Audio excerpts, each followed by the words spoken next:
and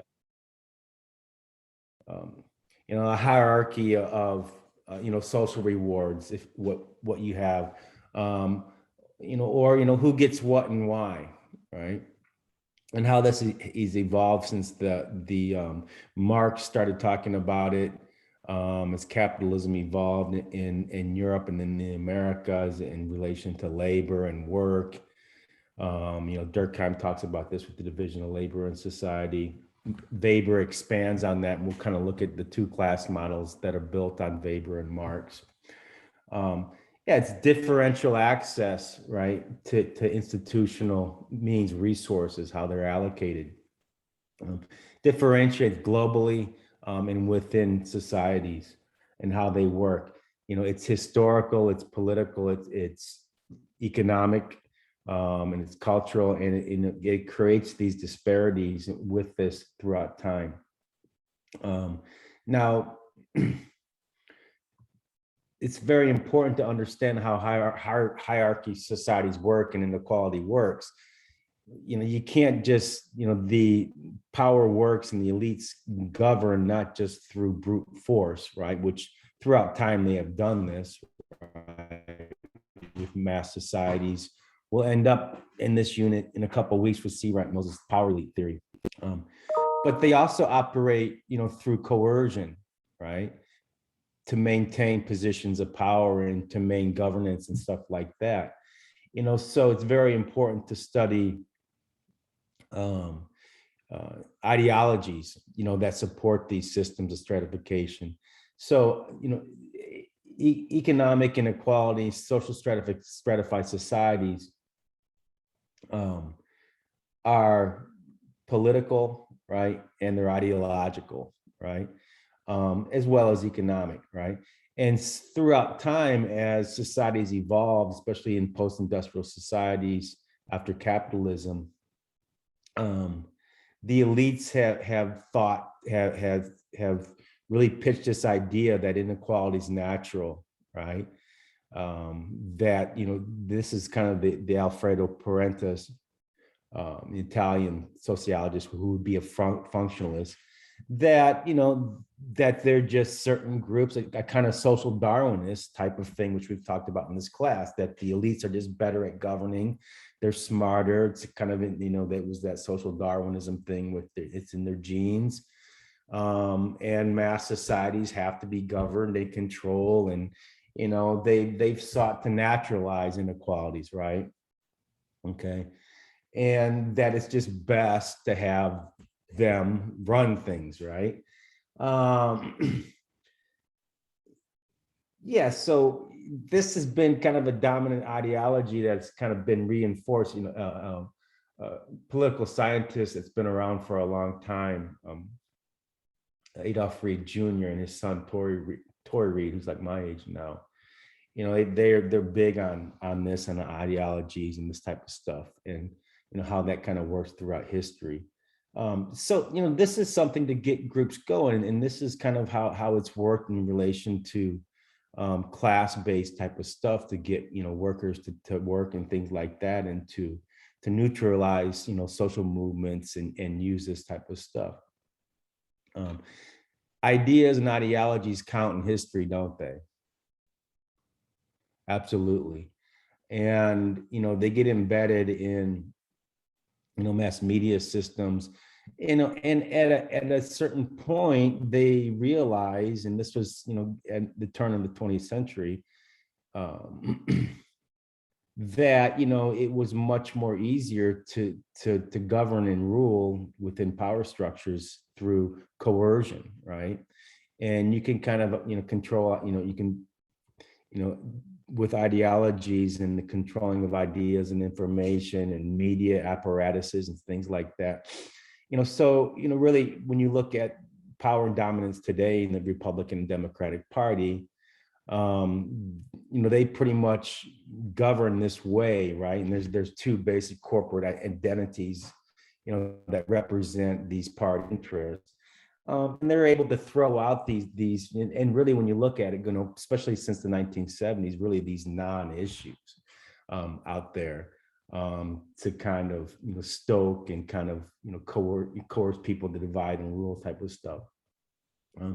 So ideologies and that stuff are important in history and within equality.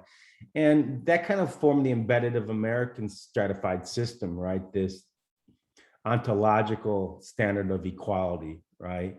Which says what? I mean, this is enshrined in the Declaration of Independence and all this type of stuff.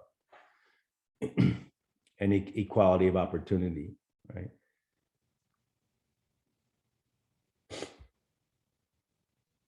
What's the ontological argument on inequality and or equality?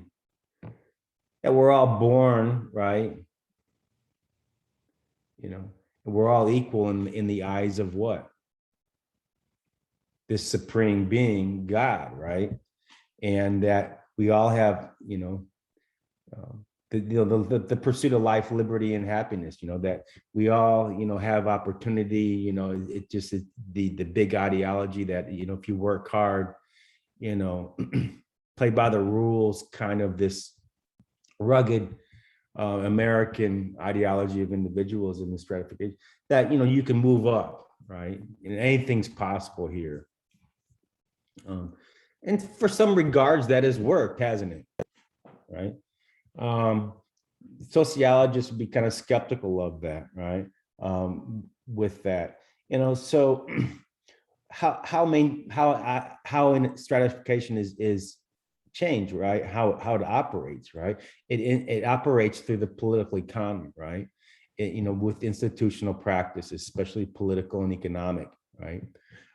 Mass media kind of filters in, different ideologies and things like that with different ideological, bents within the left and right, in American society, as well as globally. So when you look at inequality, when you look at the political aspect of that type of stuff, if you look at group disparity, right, and what groups, right, what social groups, right, have been excluded and exploited through the political economy, okay, right, and how stratification is maintained, okay. So we'll look at exclusionary mechanisms, right? So ideologies that support systems of stratification, large systems of inequality, but also exclusionary laws, practices, right? And, political type of institutions that benefit certain groups, right? And so when you look at sometimes sociologists will look at this. So now when you look at a given society, right? What groups categorically have been, stratified and suffer group disparity, right? So historically, and this is kind of how labor worked, in the early colonies, right? Is through what? In large part, it was who doing the work?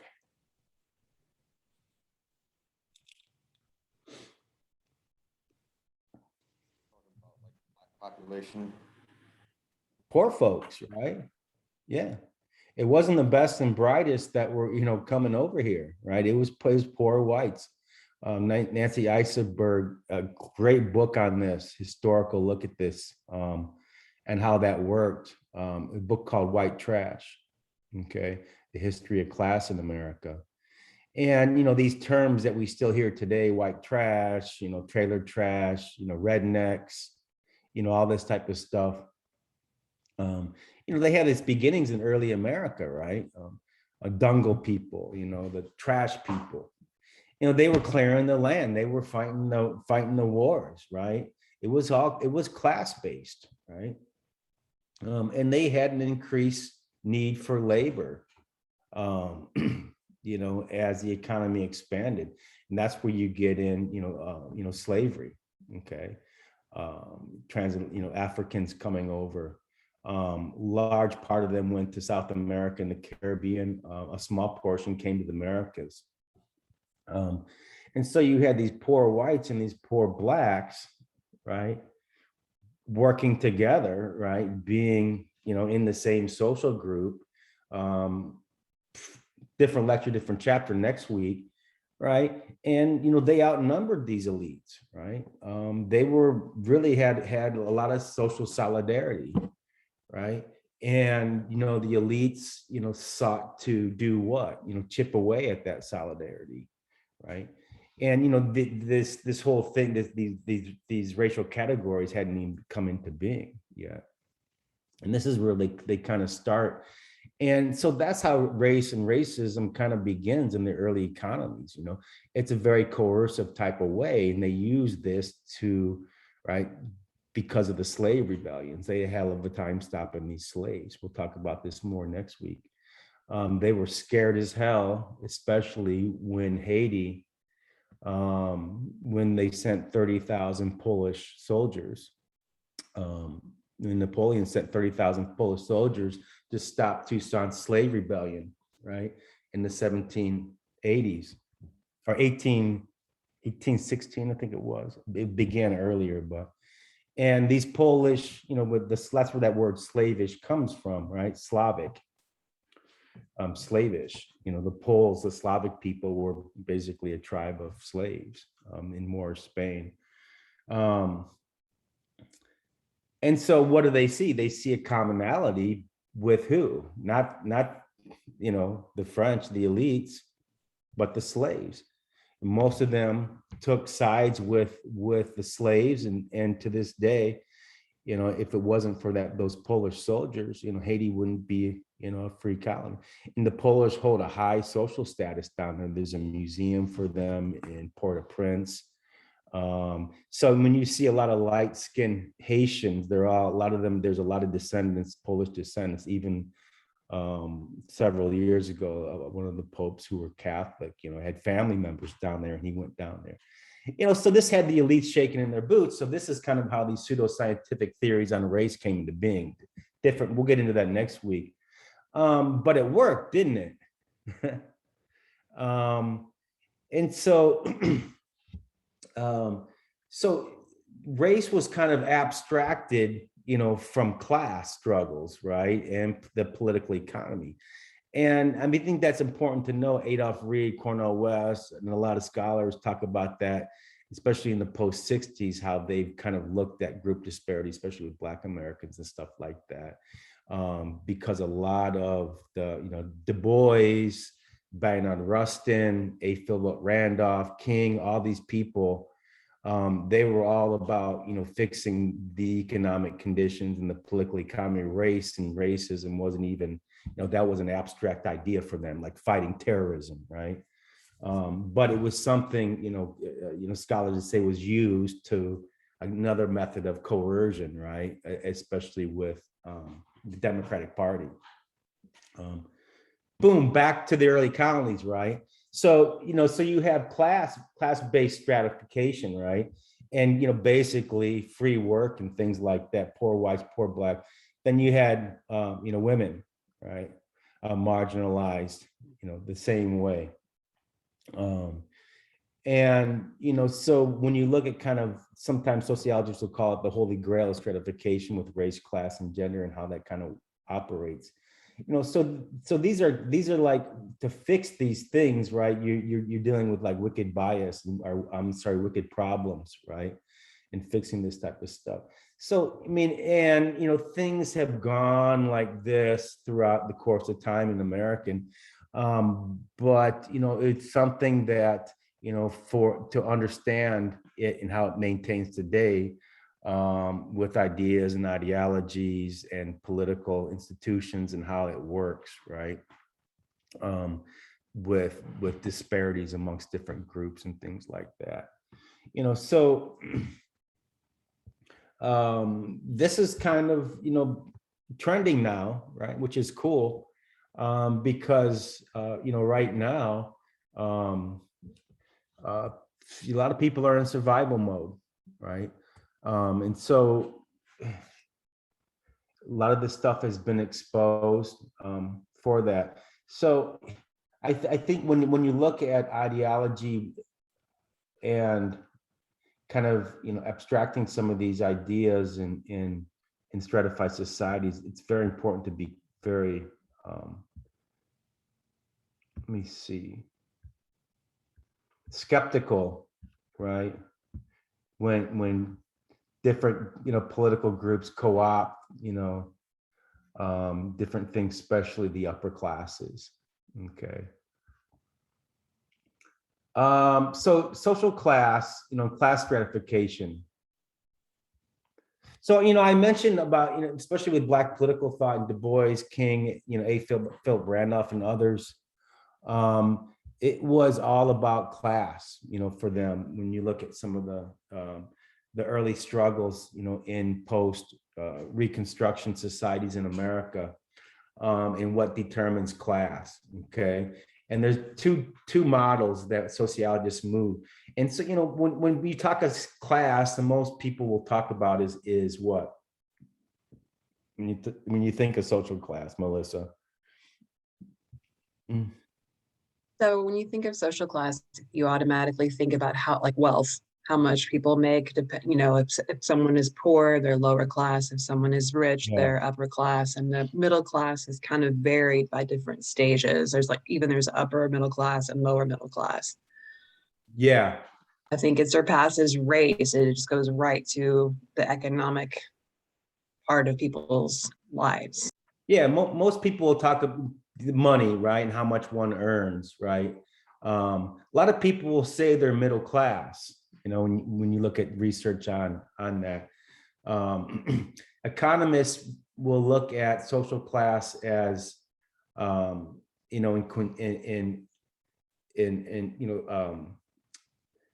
family, the size of the family with single, two parent, two members in the household, and then income. It's much more than money, though, isn't it? Right. Scholars would say, we're kind of in the midst of a class war right now, right? With what's going on. So, a lot of it is money, right? And opportunity, and wealth, and how much one controls. And for pretty much that was the, when Marx, was talking about this in his social theory, and early economists like Weber, it was all about economic power, right? No matter how you look at it, it's all about, economic power that affects people's life chances, in a stratified system. You can dress it up how you want, right? But it comes down, you're either an owner or you're a working class. So, and they've sought to, Adolf Reed talks about this, divide the working class, racialize it and otherwise with unions and things like that. But it's all about economic power, who controls. So you're either a worker or an owner, okay? There was the capitalists and the workers, right, or the proletariat. And things kind of got a little more complex after that, right? He wrote a lot of social theory, and he said, the capitalists, that upper class, whatever you want to call it, the 1%, control, the upper apparatuses with ideologies, and control the superstructure of government institutions, political institutions. They've co-opted those throughout time, right, to carry out their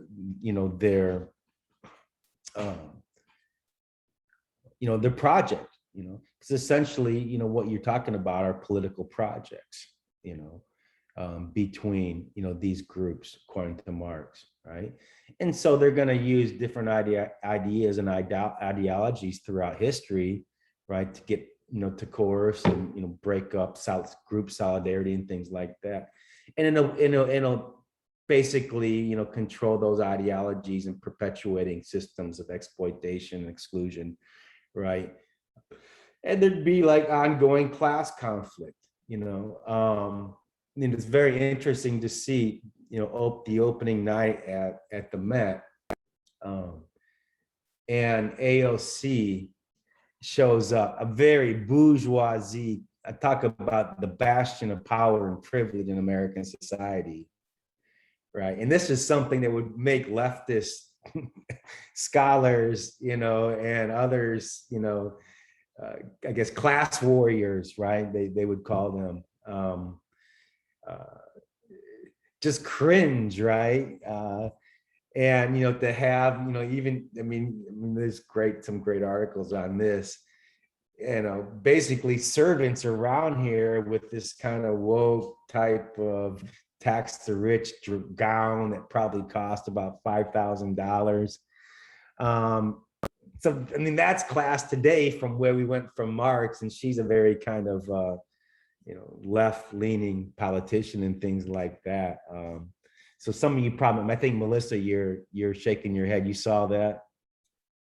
I did. As soon, the left is so divided, like we're not unified. I consider myself a leftist, but everyone is so divided. There's people that are so angry at her for wearing the dress, and then there's other leftists who are like, well, how are they gonna, how else is she supposed to make a statement? And it's just, Yeah.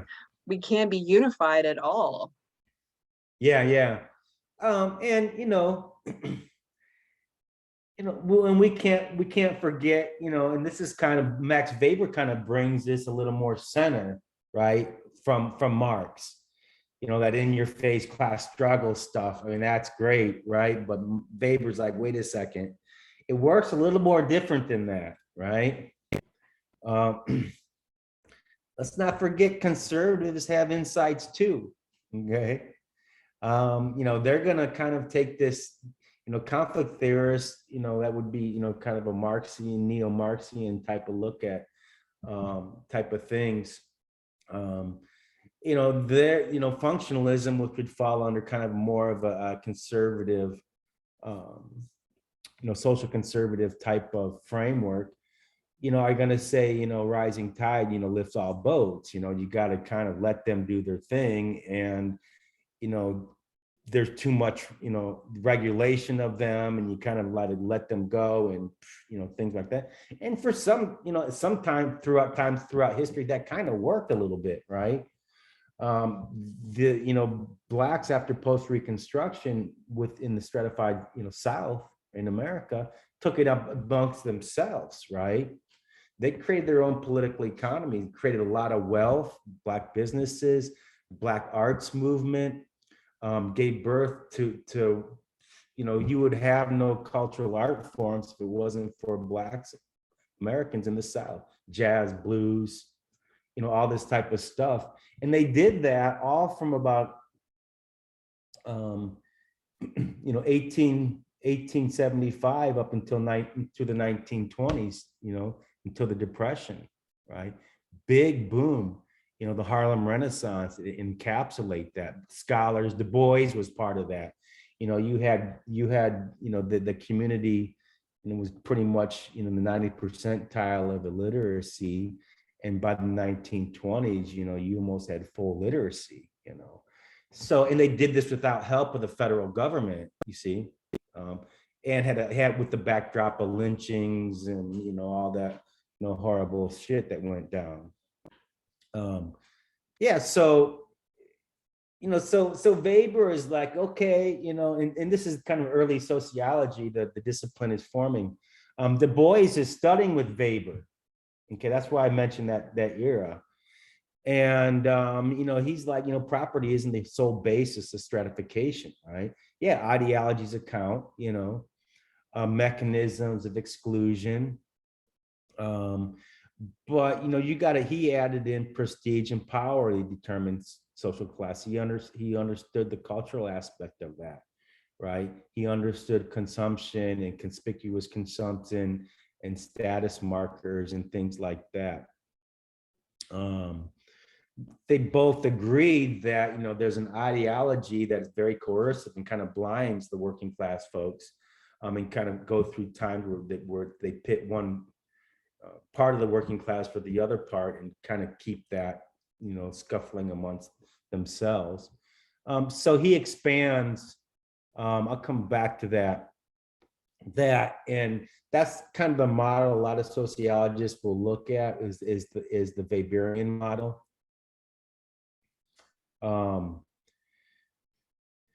so he's looking at more than, what we call socioeconomic status, education, occupation of family, family head, family income, um, upper class, middle class, lower class. Sometimes sociologists will put it, but then you kind of disaggregate, the upper classes, that they disaggregate the middle and that the lower classes, okay, because it gets more complex between that.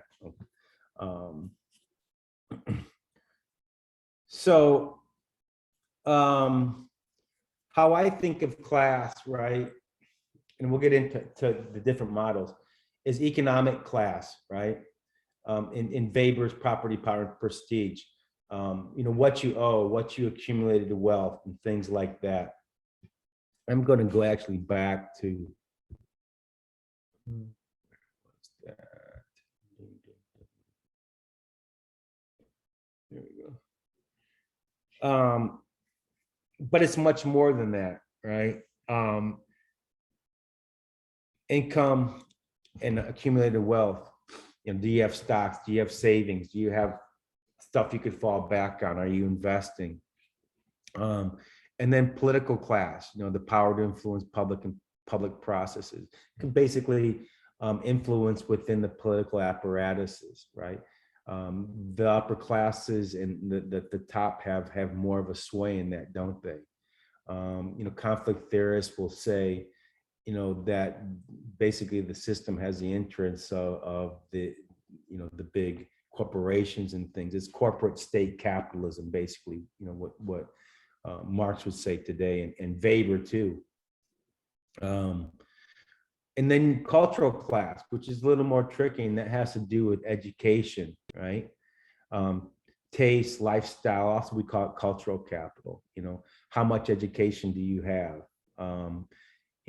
As far as consumption patterns and things like that. What you buy, lifestyles you're able to afford, level of education.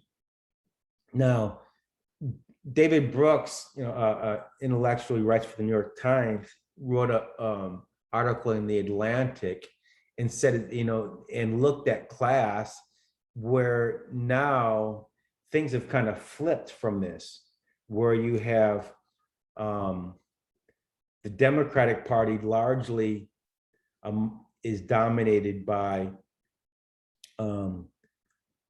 college educated people, right? And the Republican Party being dominated by people with just high school educations, right?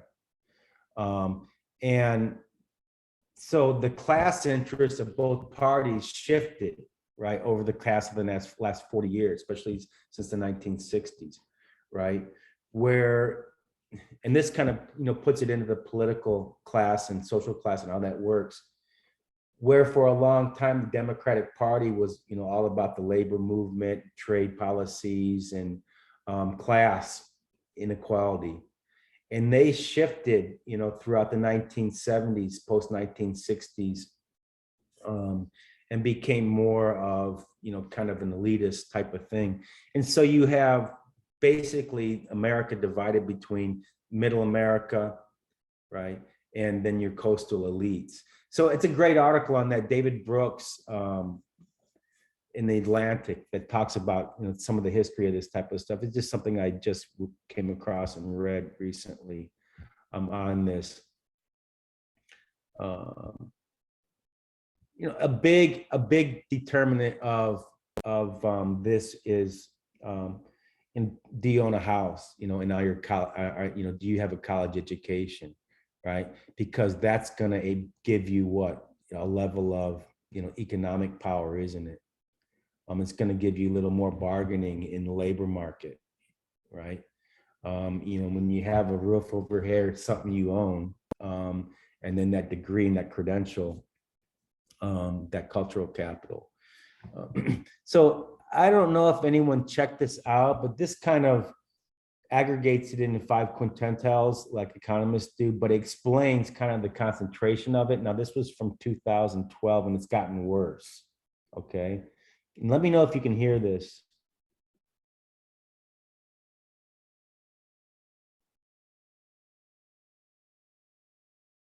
There's a chart I saw recently that I can't get out of my Can you head. hear it, A Melissa? Harvard business professor and economist asked more than 5,000 Americans how they thought wealth was distributed in the United States. This is what they said they thought it was. Dividing the country into 5 rough groups of the top, bottom, and middle 20% groups, they asked people how they thought the wealth in this country was divided. Then he asked them what they thought was the ideal distribution. And 92%, that's at least 9 out of 10 of them, said it should be more like this. In other words, more equitable than they think it is. Now, that fact is telling, admittedly, the notion that most Americans know that the system is already skewed unfairly. But what's most interesting to me is the reality compared to our perception. The ideal is as far removed from our perception of reality as the actual distribution is from what we think exists in this country. So ignore the ideal for a moment. Here's what we think it is again. And here is the actual distribution, shockingly skewed. Not only do the bottom 20% and the next 20%, the bottom 40% of Americans barely have any of the wealth. I mean, it's hard to even see them on the chart, but the top 1% has more of the country's wealth than 9 out of 10 Americans believe the entire top 20% should have. Mind-blowing. But let's look at it another way, because I find this chart kind of difficult to wrap my head around. Instead, let's reduce the 311 million Americans to just a representative 100 people. Make it simple. Here they are: teachers, coaches, firefighters, construction workers, engineers, doctors, lawyers, some investment bankers, a CEO, maybe a celebrity or two. Now let's line them up according to wealth. Poorest people on the left, wealthiest on the right, just a steady row of folks based on their net worth. We'll color code them like we did before based on which 20% quintile they fall into. Now let's reduce the total wealth of the United States, which was roughly $54 trillion in 2009, to this symbolic pile of cash. And let's distribute it among our 100 Americans. Well, here's socialism, all the wealth of the country distributed equally. We all know that won't work. We need to encourage people to work and work hard to achieve that good old American dream and keep our country moving forward. So here's that ideal we asked everyone about, something like this curve. This isn't too bad. We've got some incentive, as the wealthiest folks are now about 10 to 20 times better off than the poorest Americans. But hey, even the poor folks aren't actually poor, since the poverty line has stayed almost entirely off the chart. We have a super healthy middle class with a smooth transition into wealth. And yes, Republicans and Democrats alike chose this curve. 9 out of 10 people, 92%, said this was a nice, ideal distribution of America's wealth. But let's move on. This is what people think America's wealth distribution actually looks like. Not as equitable, clearly, but for me, even this still looks pretty great. Yes, the poorest 20 to 30% are starting to suffer quite a lot compared to the ideal, and the middle class is certainly struggling more than they were, while the rich and wealthy are making roughly 100 times that of the poorest Americans and about 10 times that of the still healthy middle class. Sadly, this isn't even close to the reality. Here is the actual distribution of wealth in America. The poorest Americans don't even register. They're down to pocket change, and the middle class is barely distinguishable from the poor. In fact, even the rich between the top 10 and 20 percentile are worse off. Only the top 10% are better off. And how much better off? So much better off that the top 2 to 5% are actually off the chart at this scale. And the top 1%, this guy, well, his stack of money stretches 10 times higher than we can show. Here's his stack of cash, restacked, all by itself. This is the top 1% we've been hearing so much about. So much green in his pockets that I have to give him a whole new column of his own because he won't fit on my chart. 1% of America has 40% of all the nation's wealth. The bottom 80%, 8 out of every 10 people, or 80 out of these 100, only has 7% between them. And this has only gotten worse in the last 20 to 30 years. While the richest 1% take home almost a quarter of the national income today, in 1976, they took home only 9%. It's Meaning 40% their share of today. income has nearly tripled in the last 30 years. The top 1% own half the country's stocks, bonds, and mutual funds.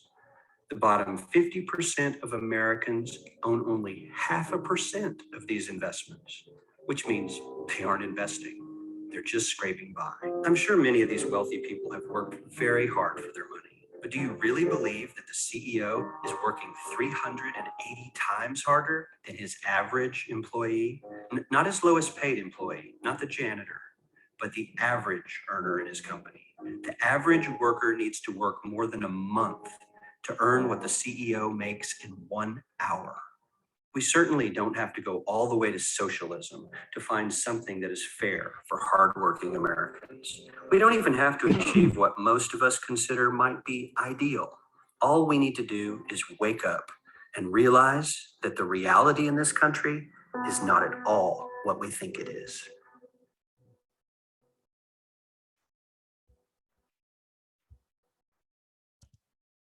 What do you think of that? It's really discouraging. You feel like Sophia said it's discouraging. You feel like the deck is stacked. You guys are cash-strapped college students. I mean, I guess I get why we're the richest country in the world. Yeah, I guess. yeah. I wasn't Yeah. surprised at most of the stats. Yeah. It's always shocking to see them, but I knew the wealth was really tight at the top. And the lower and middle class is a lot bigger than what we want to think it is. Yeah, I mean, I think that's missing. In some regards, it's there in current discourses, a la your social justice stuff.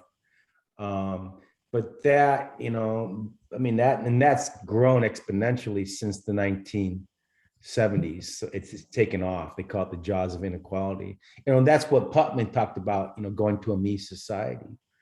And it's very important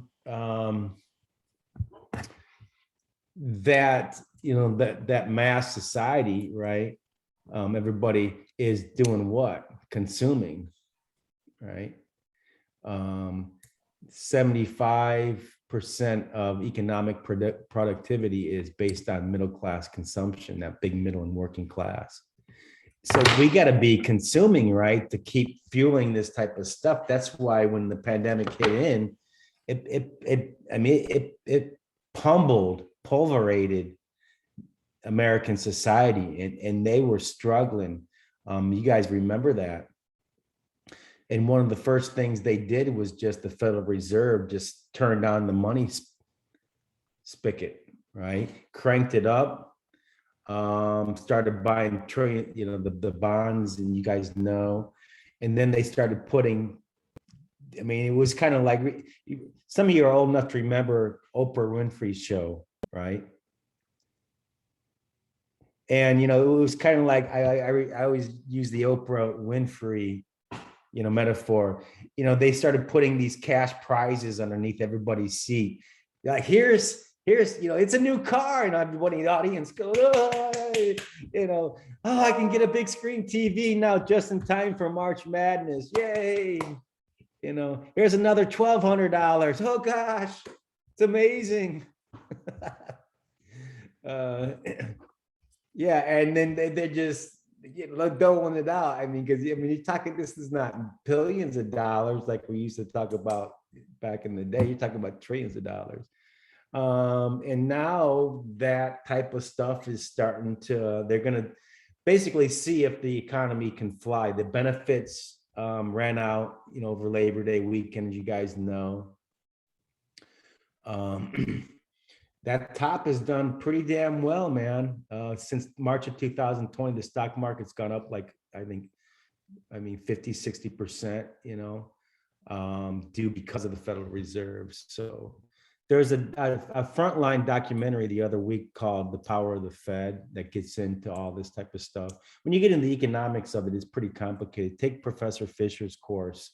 I believe he's teaching an honors section next semester, which is great to take after this or before this, to get some economic chops on this type of stuff.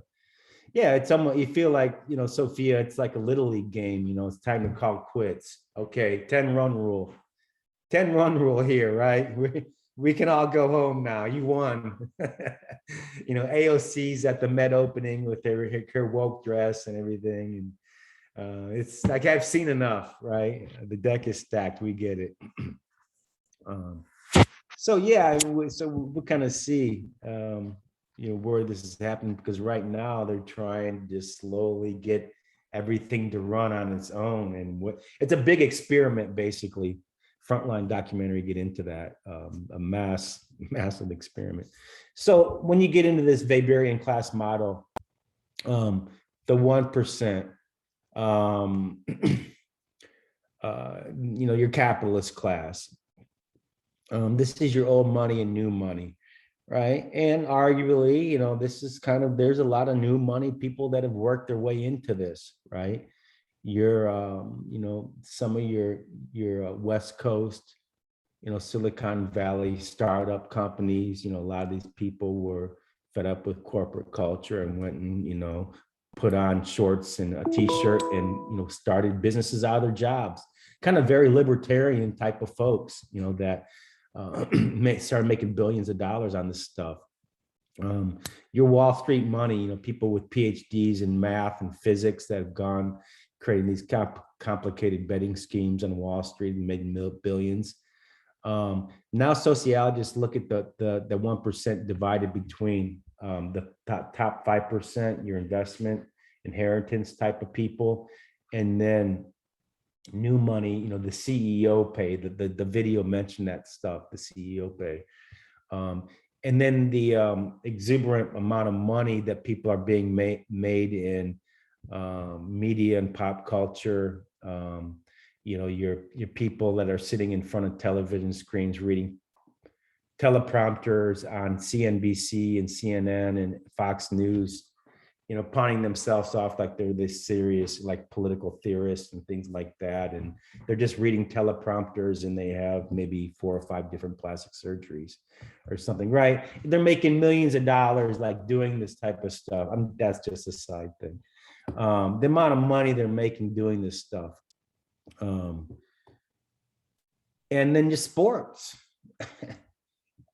It just every year it just is bigger and bigger, isn't it? Every new contract that comes out, it becomes a pissing contest, right? I mean, it's kind of, and so that keeps on going, and when you look at opportunity structures, right, and what we're here at in an institution of higher ed and getting through that, they made it harder and harder for people to climb through that and get through that hoop.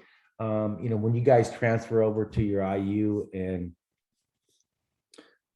maybe an Ohio State or Purdue or one of those bigger tier schools, a lot of your tuition is going to be to support, pay the head basketball coaches $1 million salary, the head football coaches, the strength and conditioning coaches, $500,000 salary for the football team, the marketing of these places, humongous administrative staffs. Very little money goes to instruction in higher ed now. I shouldn't be saying that, right? So I'll stop the recording. There should be a lot of outrage over that, talk about some activism and really a united front is college students today. The textbook publishers have just jacked up the prices.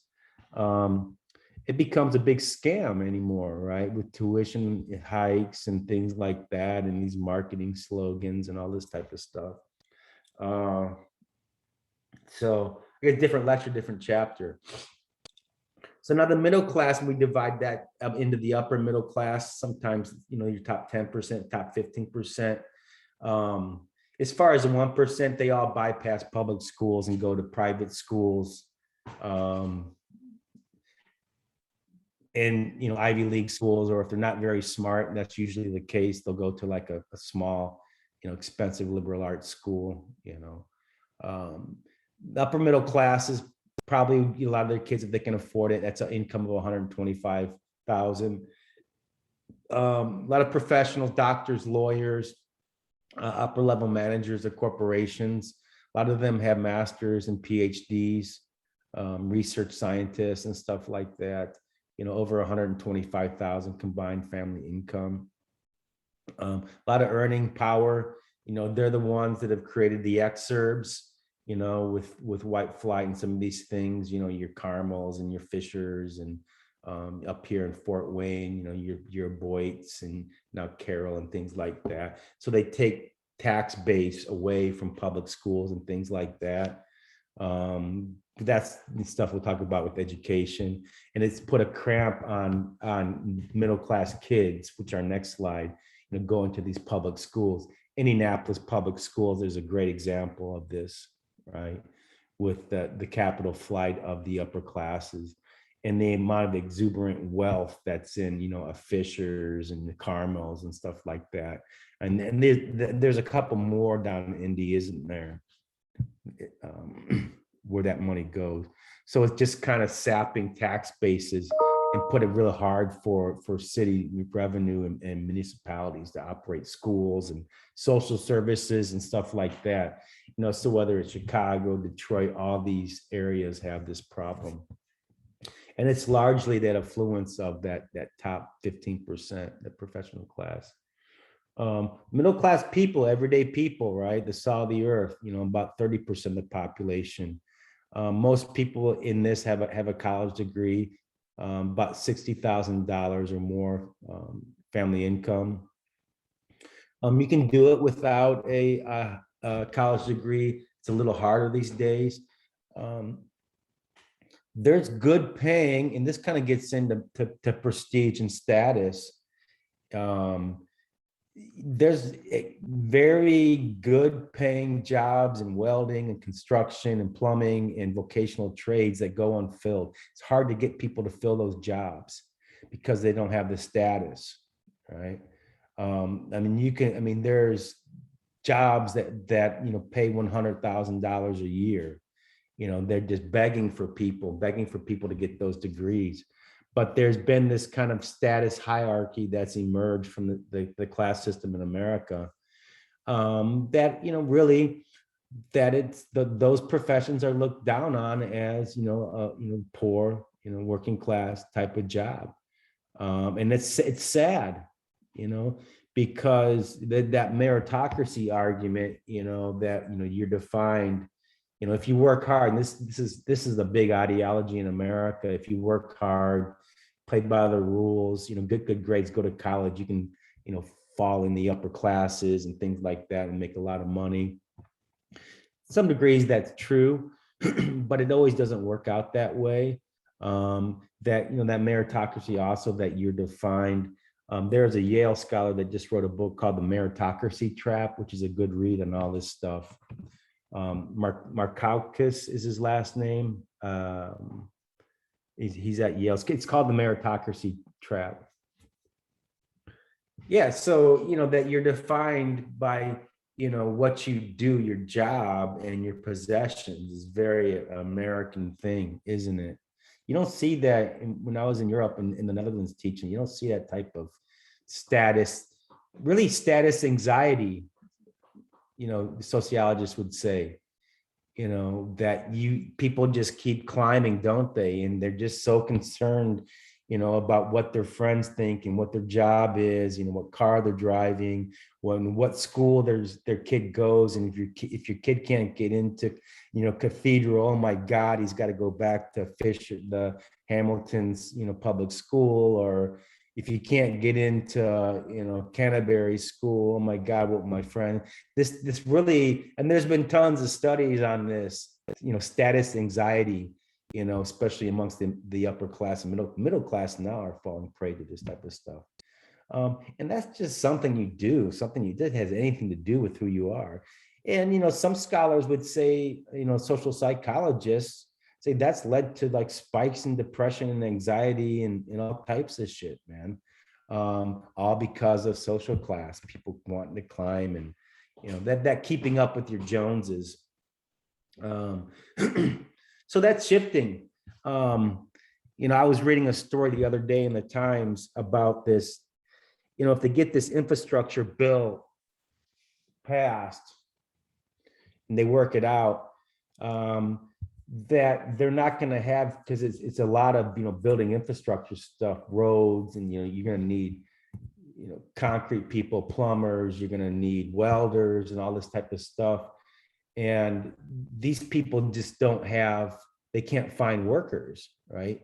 So basically the article was saying that if they pass that, they're going to have a hell of a time finding credentialed people to do all this work, right? With the working class, you're seeing this, and this is a matter of debate. You know, now that the extended unemployment benefits have run down and they stopped, you know, the money flow. There's a lot of jobs that are going unfilled. You've probably seen this in the news. You know, where a lot of people are just like, you know, why, you know, what I want to go, you know, service, you know, for $7, you know, kind of like this, take this job and shove it type of movement, right? You know, risk my life in a pandemic and, you know, pouring cups of coffee at a Starbucks, being pushed around by some rich people up in Fishers and Carmel, you know, pouring, you know, whatever, right? I'm just riffing on this type of stuff. I'm beating up on Indianapolis area. I'm sorry. If you live in those areas, I'm not down on you folks. I'm just using this as an example. Right? You get what I'm saying? But a lot of people are like, you know, why should, you know, I'm going to college, man. I'll get by, right? I'll crash on my friend's couch, right? Or, you know, I'll go back and move in my mom's basement or whatever. And there's a big disconnect between, you know, the jobs that are out there. And so wages are starting to go up. You know, you see now the signs 15, start now, you know, get a paycheck today type of thing. They're just desperate. So the working class, a lot of hardship, a lot of pain with factory life, working class life in America.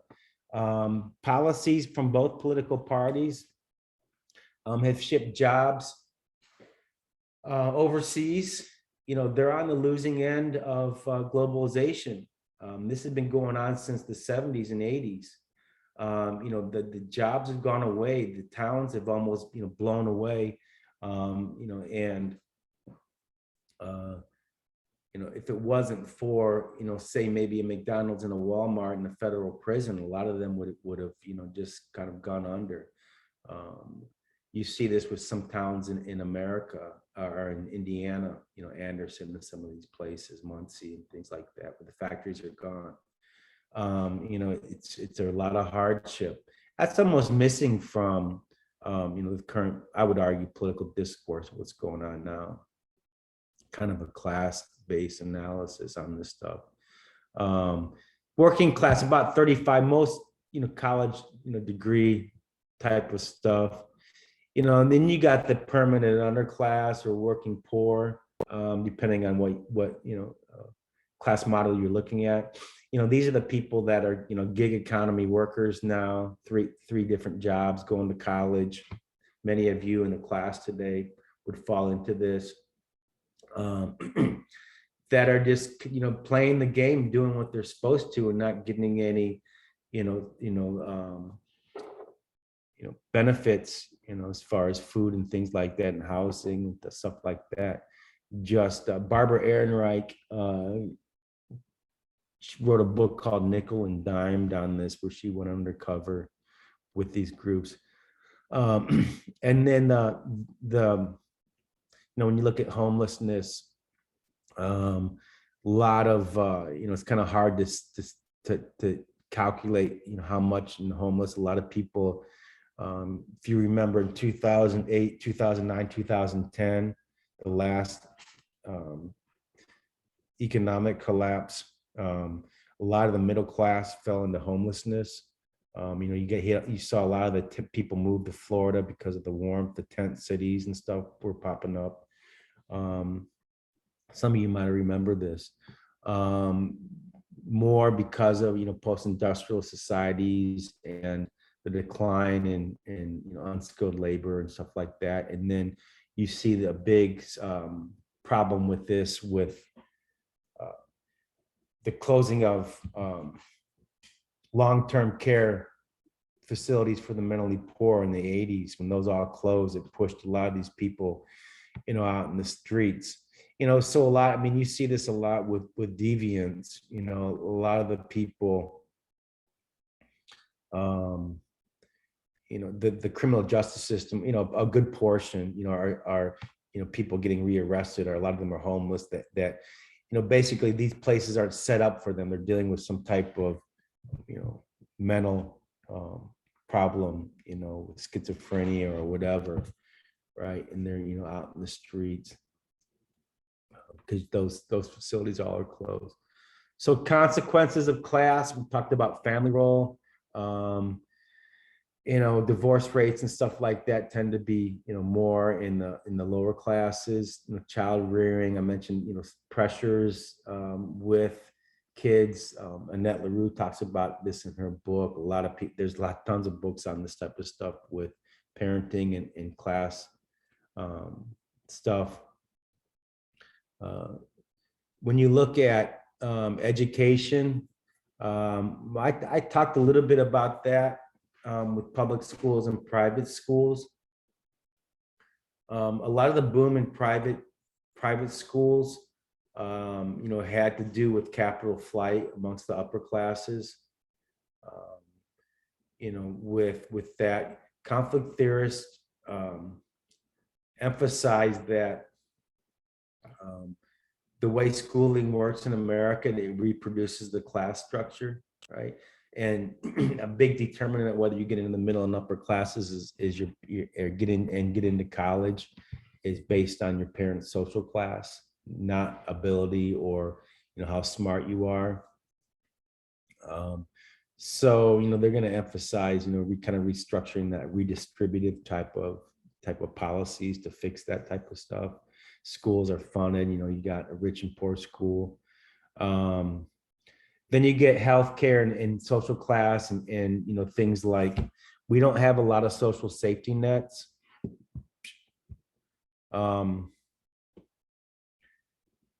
That's been gutted going back to the 70s and 80s and through the 90s.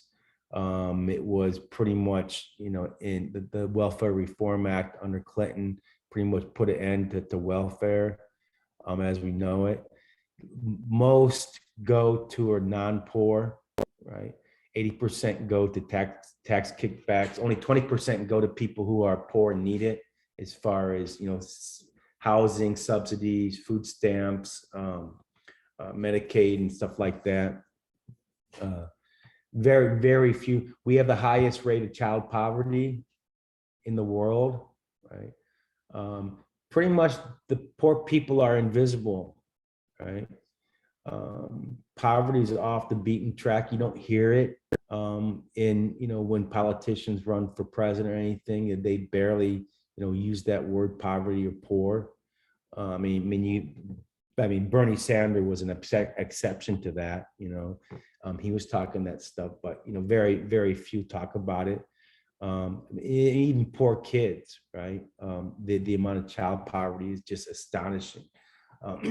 There's a myth in the kind of rhetoric about poverty, that's still persistent since federal laws were enacted to help the poor. There's a pushback on a lot of that stuff. They gutted it, especially started in the 80s.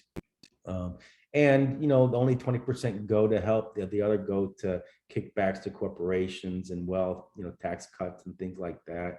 Middle class tax entitlements and things like that. They're pretty much, like I said, invisible, in America with that. So you look at feminization of poverty. Sometimes conflict theorists will talk about that, the increasingly with single women and stuff like that, with divorces since the 70s.